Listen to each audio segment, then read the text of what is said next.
Hi friends, అందరూ బాగుండాలి, అందులో మేము ఉండాలనేది నాకు. అయితే ఒక ఆడపిల్ల గురించి మాట్లాడాలి. ఒక ఆడపిల్ల అంటే ఆడపిల్ల నేనే అవ్వచ్చు. అయితే ఏంటంటే ఆడపిల్ల పుట్టింటికాడ 20 సంవత్సరాలు పెరిగింది, అత్తింటికాడ మట్టిలో కలిసేదాకా బతికింది. కానీ అటు అత్తమామలు ఇటు భర్త మంచివాడైతే ఆడపిల్ల జీవితం స్వర్గంగా ఉంటుంది. ఈరోజు ఎన్నో చూస్తూ ఉంటాము. కానీ ఇటు తల్లిదండ్రులు సపోర్ట్ అయినా ఉండాలి. భర్త మంచివాడు కానప్పుడు తల్లిదండ్రులు మంచిగా సరిగ్గా చూసేవాళ్ళు స్తోమత లేని వాళ్ళైనప్పుడు భర్త సపోర్ట్ అయినా మంచిగా ఉండాలి. భర్త ముద్ద పెట్టి ప్రేమగా దగ్గర తీసుకుంటే చాలనుకుంటుంది ఆడపిల్ల.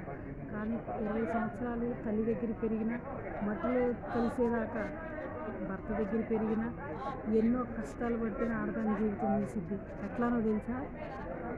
అట్లు తోమాలి, అన్నం వండాలి, కూర వండాలి, బట్టలు ఉతకాలి, ఇల్లంతా శుభ్రం చేయాలి, భర్తను చూడాలి, తల్లిని చూడాలి, అన్నీ చూడాలి.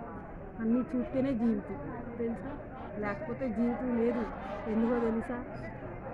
భర్త పేరు మోసుకొని మట్టిలో కలిసిపోద్ది ఆడపిల్ల, పుట్టింటోళ్ళ పేరు మోసుకొని కలిసిపోద్ది.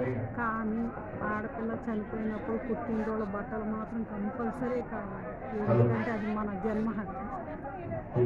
ఎన్నో కష్టాలు పడితేనే ఆడదాని జీవితం. ఫ్రెండ్స్, ఈ వీడియో మీకు నచ్చితే, ఈ ఆడదాని కథ మీకు నచ్చితే కనుక ఒక లైక్ చేయండి, సపోర్ట్ చేయండి. మీరు ఇచ్చే లైకే మాకు సపోర్ట్గా ఉంటుంది. Bye bye.